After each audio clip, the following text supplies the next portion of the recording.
Hi, welcome to Catherine's Corner and welcome to my Monday meditation space.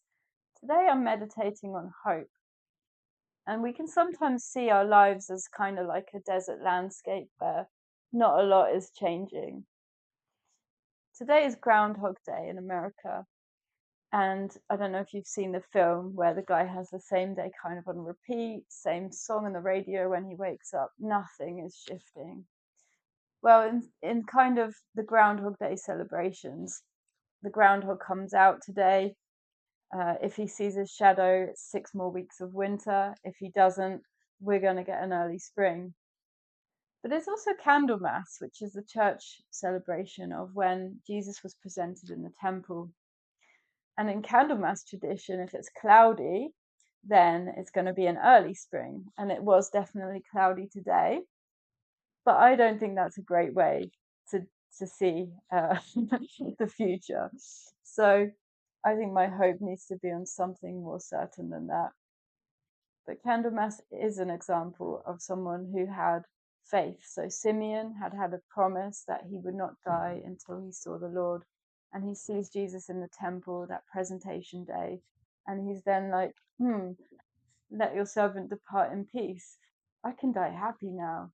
I wonder if there's something in your life that you're waiting for and longing for so much that would give you that complete fulfillment. Something to think about. Are you waiting on sort of a career change, a relationship to heal, or something just to shift in your life?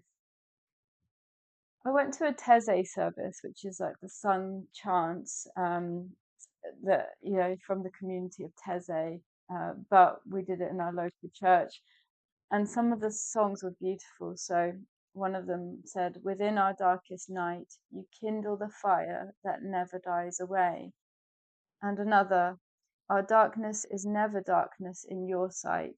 The deepest night is clear as the daylight." We just sing them over and over again, and that started to kindle some hope in me. Sometimes we really need to change the record that's playing in our minds and really focus on something that is going to spark that hope. I was reading in my meditation book about Meister Eckhart.